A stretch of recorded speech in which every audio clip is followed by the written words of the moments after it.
All right, man, I took a look at your shooting and, well, I have some feedback for you. This section here where you got a little bound up by the order, obviously this didn't look too good when you started moving and shooting on this pop over here.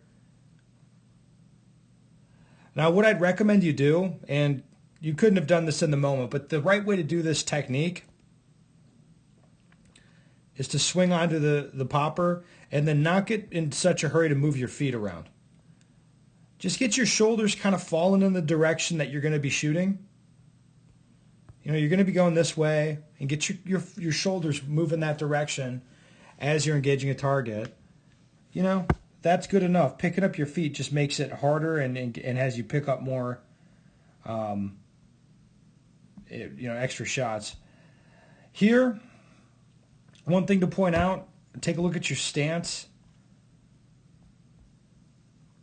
It looks to me like you're putting yourself, on one foot. Not sure if that's necessary or not. It didn't look so much like it. I want you to have both feet on the ground, feet spread apart, knees bent, ready to move. That should kind of be how you stop and stabilize. That should be the norm. And then this stage here was the disastrous one in terms of visual patience. And you can just tell, just listening, the way you shot at this head box back here, it was like, no, dude, that's total madness. That's not going to happen. All right, so this stage was, it was a problem, right? 5 misses. And what this tells me is you need to set out targets in your training. Set out targets anywhere from a 15-yard head box to a 3-yard open target or 20-yard partial target, whatever. Like any sort of thing that you might see at a match, set up these targets and you practice just hitting them. Different size, distance, like whatever. You should be disciplined where you're just like, almost like you don't give a shit. Now, I think that you're looking at your dot as you transition through the tougher shots, which is what's causing some confusion here. Because you see on this classifier, and this, I would judge the classifier as pretty tough shots as well. Now I see your hand and arm start to move, and I see your body kind of line up off your gun. See this? Looks like your head's following the gun.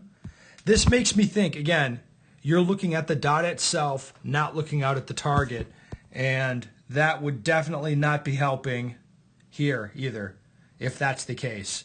It doesn't help with the visual patience. What's happening is probably as soon as you see red come into the target, into the brown, you just start shooting.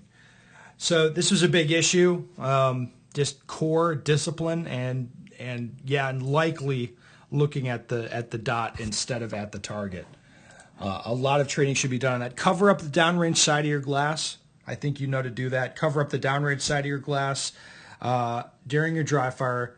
And if you do then stare at the dot itself, it'll be pretty easy to tell. So plenty of stuff to work on here. Plenty of stuff to work on. And if you have any questions or comments, put them down below.